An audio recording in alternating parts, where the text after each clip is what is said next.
할렐루야. 오늘도 함께 찬송가 390장 예수가 거느리시니 함께 찬송하면서 화목한 기도회 시작하겠습니다.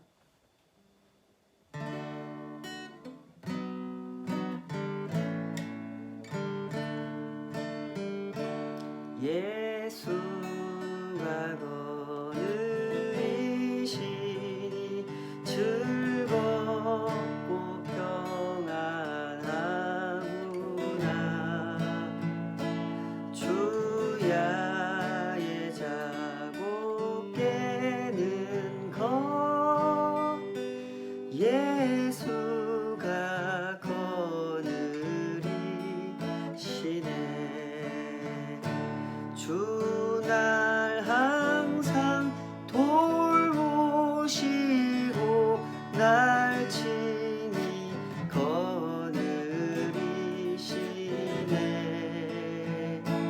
주 날 항상 돌보시고 날 친히 거느리시네. 때때로 괴로움 당하며 때때로 기쁨 누리네. 풍파 중에 지키시고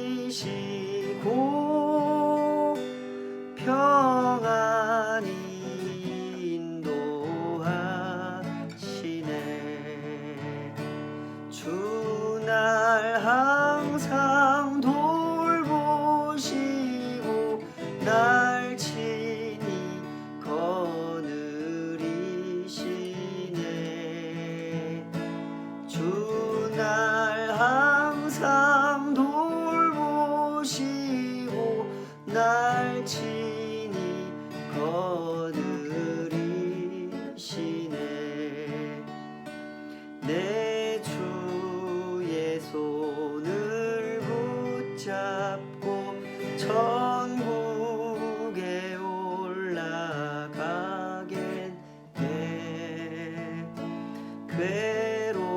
괴로우나 즐거우나 예수가 거느리시네. 주 날 항상 돌보시고 날 친히 거느리시네. 주 날 항상 돌보시고 날 친히 거느리시네. 이 세상 이별할 때에 마귀의 권세 있기네. 천국에 가는 그 길도 예수가 거느리시네. 주 날 항상 돌보시고 날 친히 거느리시네. 주 날 항상 돌보시고 날 친히 거느리시네.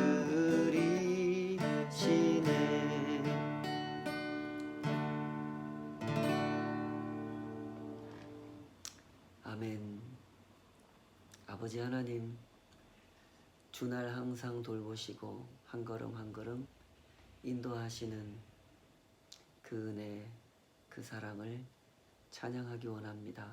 그 앞에 엎드려 오늘도 이 땅의 순례길을 걷기 원하오니 우리의 눈이 보는 것을 정결케 하여 주시고 우리의 귀가 듣는 것을 분별케 하여 주시옵소서. 주의 그 선하심을 따라 하나하나 배워가고 알아가고 누리고 행하는 모든 것들이 온전히 주님의 손 안에서 그렇게 빚어지고 그렇게 쓰임받기를 원합니다. 작고 작은 인생이 오나 주님께서 돌보아 주실 때 우리가 그렇게 복된 삶을 살게 될 줄 믿사오니 주여 오늘도 주의 그 선하심으로 그 지혜로우심으로 우리의 무지함을 깨우쳐 주시고 주의 길로 인도하여 주시옵소서. 예수님의 이름으로 기도하옵나이다. 아멘. 오늘은 야고보서 3장 1절에서 12절까지 말씀, 이 말씀으로 능히 온 몸도 굴레 씌우리라, 이런 제목으로 하나님 말씀 증거하도록 하겠습니다. 우리는 무엇인가를 설명할 때 그 앞에다가 참된이라는 수식어를 붙일 때가 있습니다. 참된 사랑, 참된 자유, 참된 행복, 이런 식으로 어떤 개념 앞에 참된이라는 단어를 붙일 때가 있죠. 이것은 무엇을 의미하는 것입니까? 그것은 그만큼 이 세상에 가짜가 많다는 사실을 반영하고 있는 거죠. 실로 우리는 가짜가 휘두르는 세상에 살고 있습니다. 진정한 정치인을 만나기가 어렵죠.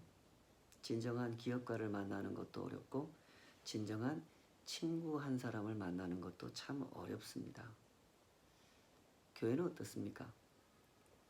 우리가 교회라는 울타리 안에 들어와서 우리가 하기도 하고 듣기도 하는 그런 말 중에 이런 말이 있죠.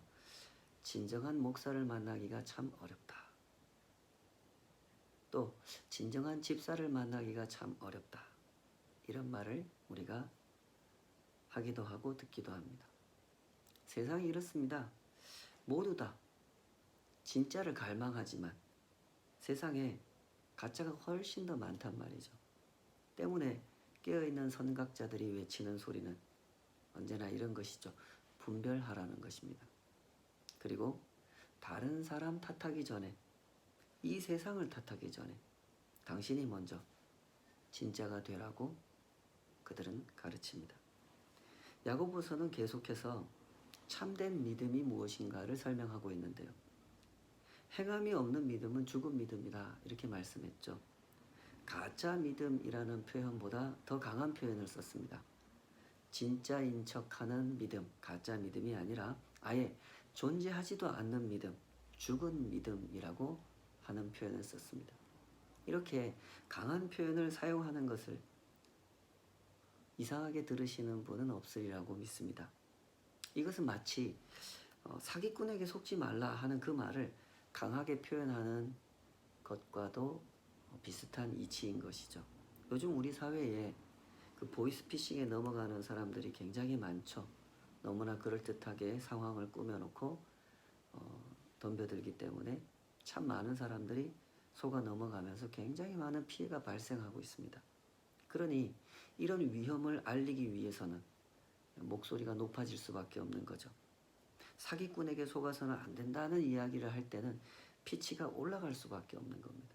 그러므로 이토록 강한 언어 속에 담겨있는 사도 야고보의 충정을 잘 헤아리시기 바랍니다. 사도 야고보는 이렇게 말합니다. 그 사기꾼이 바로 당신 안에 있다고 말하죠. 당신 자신이 당신 자신을 속이는 사기꾼일 때가 많다. 그런 얘기를 합니다. 야고보서 1장 13절, 사람이 시험을 받을 때에 내가 하나님께 시험을 받는다 하지 말지니 하나님은 사람을 속이는 분이 아니다, 이러면서 쭉 설명하다가 16절에 이러죠. 내 사랑하는 형제들아 속지 말라. 여기서 말하는 속지 말라는 자기의 어리석은 판단에 속지 말라, 이런 뜻이죠. 1장 22절, 너희는 말씀을 행하는 자가 되고 듣기만 하여 자신을 속이는 자가 되지 말라. 1장 26절, 누구든지 스스로 경건하다 생각하며 자기 혀를 제갈 물리지 아니하고 자기 마음을 속이면 이 사람의 경건은 헛것이라. 성경의 위대함이라고 하는 것은 이런 겁니다. 성경은 언제나 진실을 직시하여 볼 수 있도록 돕는 책이죠. 세상의 현자들이 세상을 주목하고 있을 때, 세상에 이게 문제다, 저게 문제다, 이걸 고쳐야 된다, 이런 이야기를 하고 있을 때 성경은 그 성경을 읽는 사람을 주목합니다. 바로 당신, 이 책을 읽고 있는 당신이 문제다라는 사실을 일깨워주죠. 물론 세상에 문제가 있는데 세상의 문제라고 하는 것은 바로 당신으로 인해서 발생하는 것입니다 하고 일깨워준다는 것이죠. 신앙으로 인해서 문제가 발생한다고 하는 것은 무엇을 의미하겠습니까? 지금 야고보 교회 안에 야고보서를 받고 있는 어느 교회인지는 모르겠지만 이 성도들, 이 사람들이 신앙생활하는 교회 안에 문제가 발생하지 않았습니까? 이것은 무엇을 의미합니까? 교회에 문제가 있는 겁니까? 교단에 문제가 있는 겁니까? 물론 교회에도 문제가 있고 교단에도 문제가 있죠. 목사들에게도 문제가 있습니다. 그러나 그 문제의 본질은 사실 교인 한 사람 한 사람에게 참된 신앙이 실종되어 있기 때문에 발생하는 것이다 하는 것이죠. 야고보 사도는 교회 안에서 발생한 문제들을 다루면서 바로 이렇게 다루기 힘든 아주 예민한 부분들을 건드리고 있습니다. 교인들 한 사람 한 사람이 가지고 있는 문제들을, 그 잘못들을, 그 예민한 부분들을 다루고 있죠. 그래서 이렇게 말하는 겁니다. 야고보서 3장 1절, 내 형제들아 너희는 선생된 우리가 더 큰 심판을 받을 줄 알고 선생이 많이 되지 말라.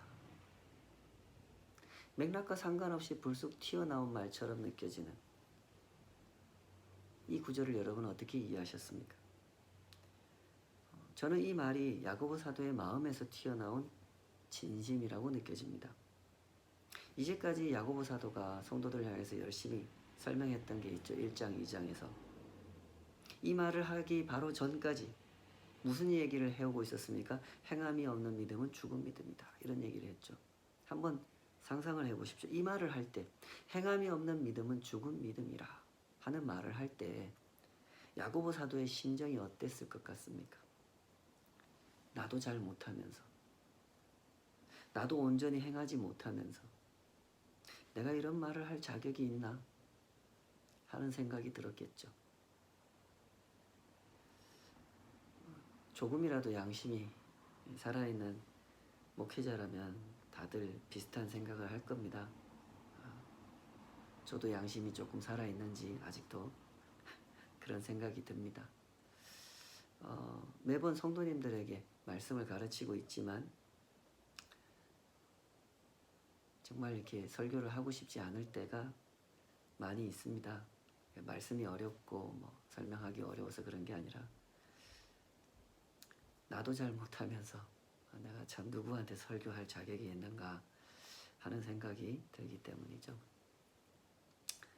지금 이 말이 그렇습니다. 맥락상 어울리지가 않습니다. 야고보서는 아주 짜임새 있게 아주 정갈하게 정리된 그런 서신이거든요. 군더더기 없이 하나하나의 주제를 깔끔한 문장으로 정리한 서신입니다. 그런데 이 부분이 이상하죠. 갑자기 툭 튀어나온 것 같은 문장이 들어가 있습니다.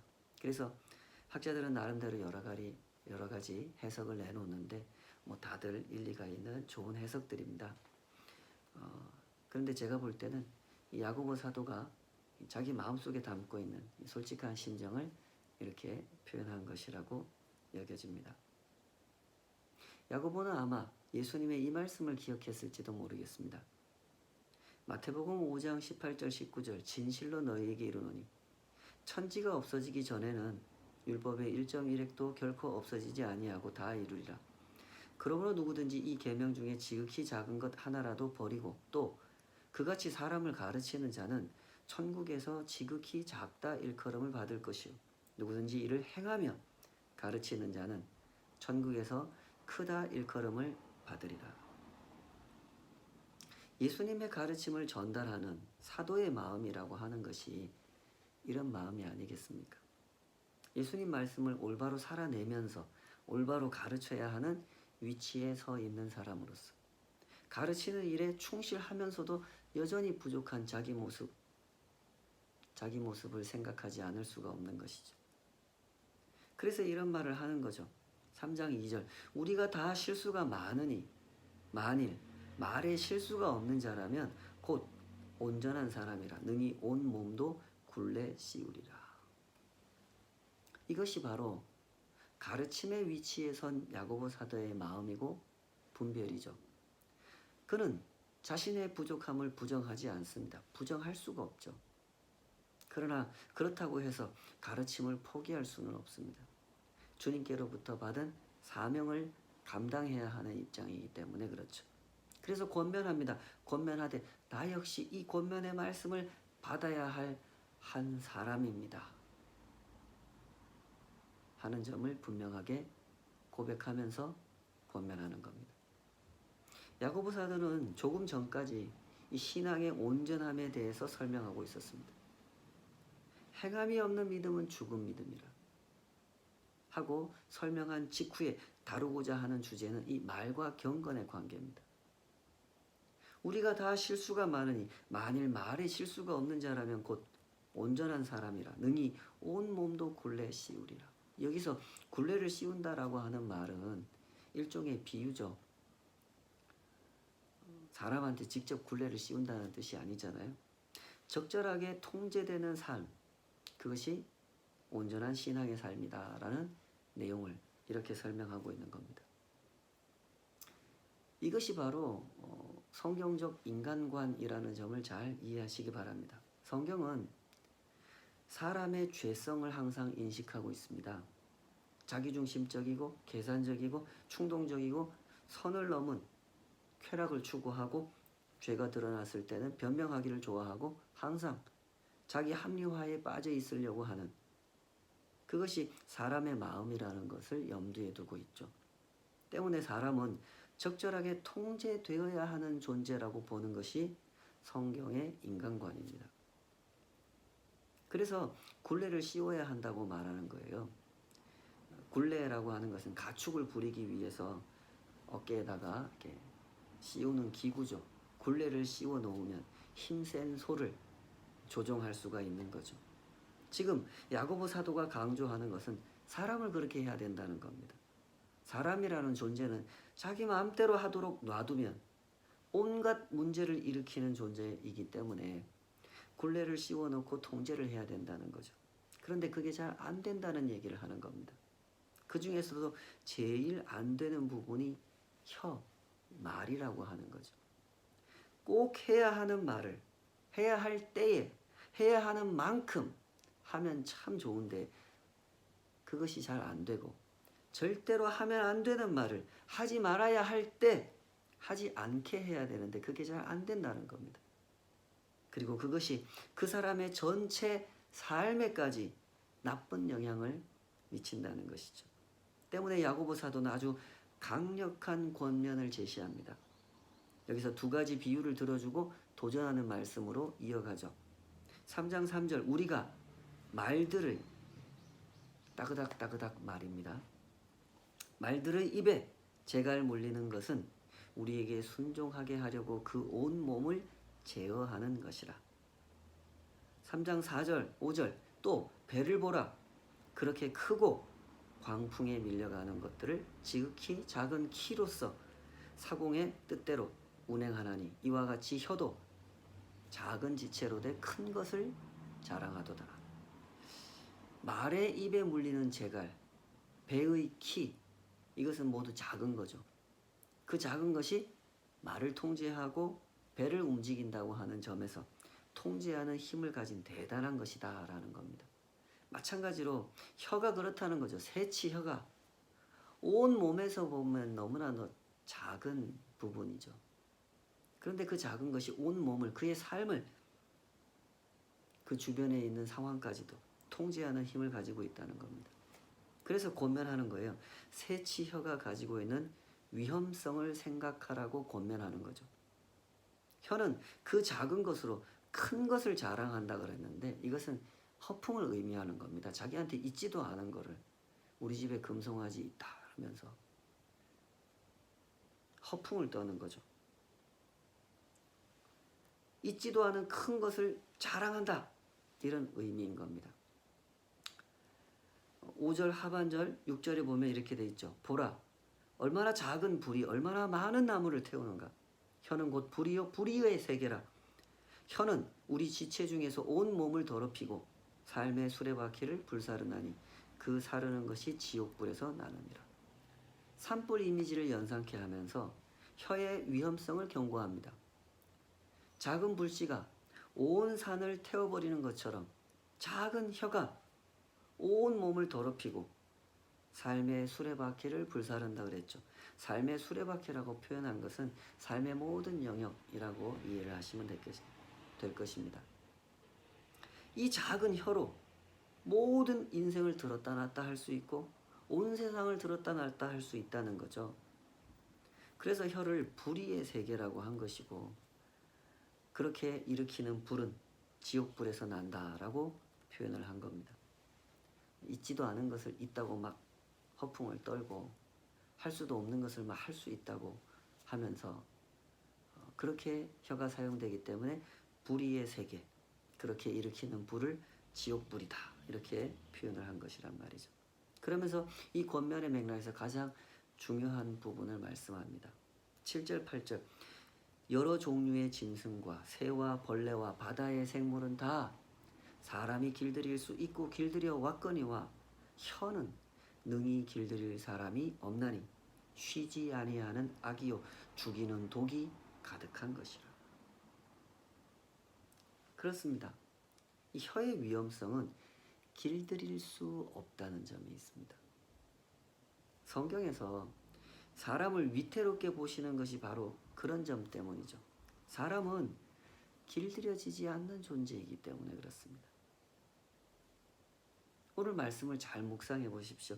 오늘 야고보는 거듭해서 혀의 위험성을 경고했지만 사실 그것은 사람의 위험성, 사람이 품고 있는 마음의 위험성을 경고한 거죠. 왜 그렇습니까? 혀를 움직이는 것은 사람의 마음이기 때문에 그렇죠. 야고보 사도의 권면을 잘 이해하시기 바랍니다. 야고보 사도는 혀의 위험성을 아주 부정적인 측면에서 부각시키고 경고하고 있습니다. 그리하여 결국 하고자 하는 말이 무엇이겠습니까? 입을 닫고 살라는 그런 말을 하고 싶은 것일까요? 그건 아닙니다. 만약에 우리가 입을 닫고 살면 어떻게 되겠습니까? 더 위험한 일들이 더 많이 발생하게 될 겁니다. 야고보 사도가 지금 일깨우고자 하는 것은 사람의 혀가, 그 혀를 움직이는 그 사람의 마음이 하나님에 의하여 길들여져야 된다고 말하고 있는 것입니다. 그래서 이렇게 결론을 내리고 있는 거죠. 3장 9절 12절 이것으로 우리가 주 아버지를 찬송하고 또 이것으로 하나님의 형상대로 지음받은 사람을 저주하나니 한 입에서 찬송과 저주가 나오는도다. 내 형제들아 이것이 마땅하지 아니하니라. 샘이 한 구멍으로 어찌 단물과 쓴물을 내겠느냐. 내 형제들아 어찌 무화과 나무가 감람 열매를 포도나무가 무화과를 맺겠느냐. 이와 같이 짠물이 단물을 내지 못하느니라. 성도는 성도답게 하나님께 길들여진 마음으로 그 언어를 사용할 줄 알아야 된다는 이야기를 하는 거죠. 하나님을 찬양하는 그 입으로 하나님께 지음받은 사람을 저주하는 언어를 뱉어서는 안 된다는 것입니다. 성도는 성도답게 성도다운 결실을 맺고 성도다운 언어를 사용해야 된다는 것이죠.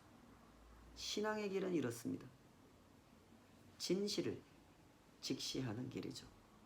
내 마음이 하나님께 길들여지고 있는지를 점검하는 길이고 내 혀가 하나님께서 물려놓으신 그 재갈에 의해서 다스림을 받고 있는지를 점검하는 길인 것입니다. 그때 우리는 성도가 맺어야 할 열매를 맺을 수 있게 되고 성도가 맺어야 할 합당한 삶을 살아갈 수가 있게 되는 것이죠. 그때 성도는 이 세상에서 하나님의 도구가 되고 평화의 도구가 되어 세상을 섬기고 약자를 돌보고 차별받는 사람들을 감싸 안아주어서 삶의 용기를 북돋워주는 성도의 사명을 감당할 수 있게 된다는 것이죠. 부디 이 말씀을 신실하게 붙드시기 바랍니다. 성도의 목표는요, 이 세상에서 커지는 데 있지 않습니다.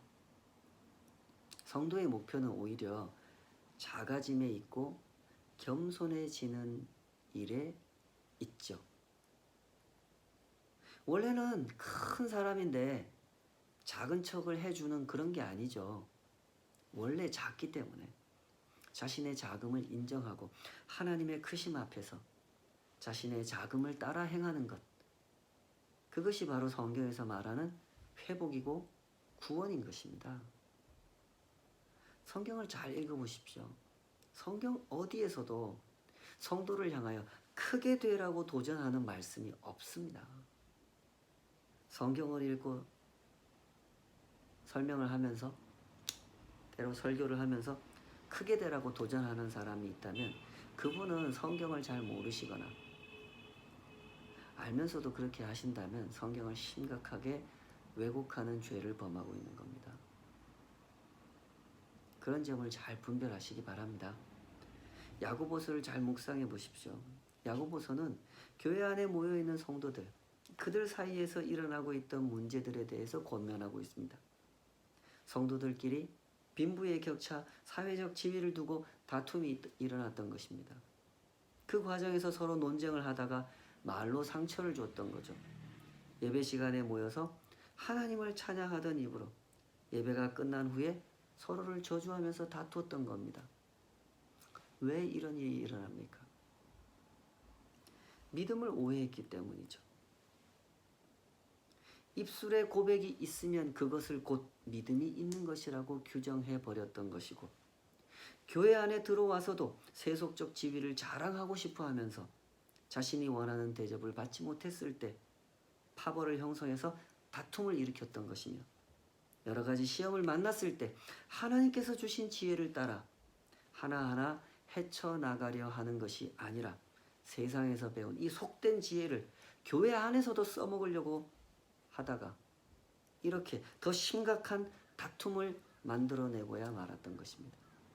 때문에 이어지는 말씀에서 사도는 스스로 지혜롭다고 주장하지만 사실은 교회를 더 어지럽게 만들고 있던 그들을 향해서 이렇게 권면을 했던 거죠. 야고보서 3장 13절에서 16절, 너희 중에 지혜와 총명이 있는 자가 누구냐? 그는 선행으로 말미암아 지혜의 온유함으로 그 행함을 보일지니라. 그러나 너희 마음속에 독한 시기와 다툼이 있으면 자랑하지 말라. 진리를 거슬러 거짓말하지 말라. 이러한 지혜는 위로부터 내려온 것이 아니요 땅 위의 것이요 정욕의 것이요 귀신의 것이니 시기와 다툼이 있는 곳에는 혼란과 모든 악한 일이 있습니다. 믿음을 오해하고 구원을 오해하면 교회 안에서도 이런 일이 일어납니다.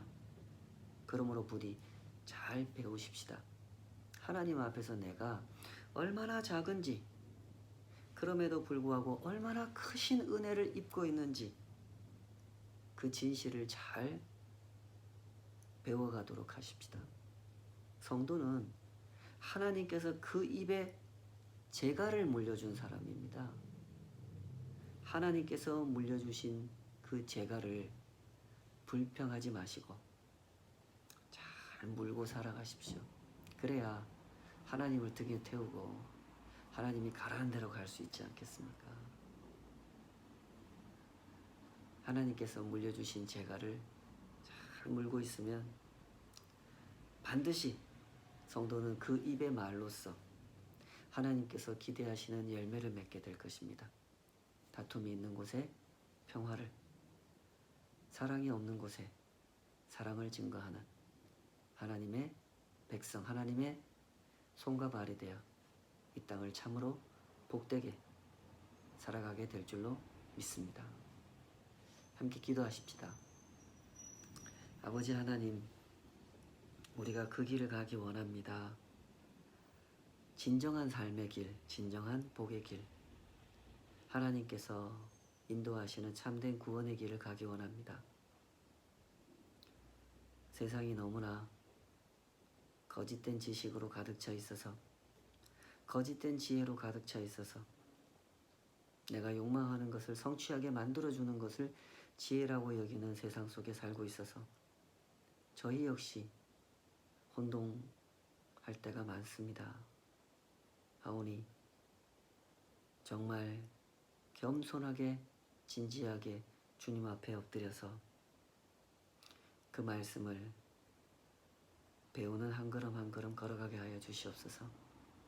하나님께서 물려주신 재갈을 불평하기보다는 소중하게 내 몸의 일부로 여기며 그렇게 하나님의 다스림을 받게 하여 주시옵소서.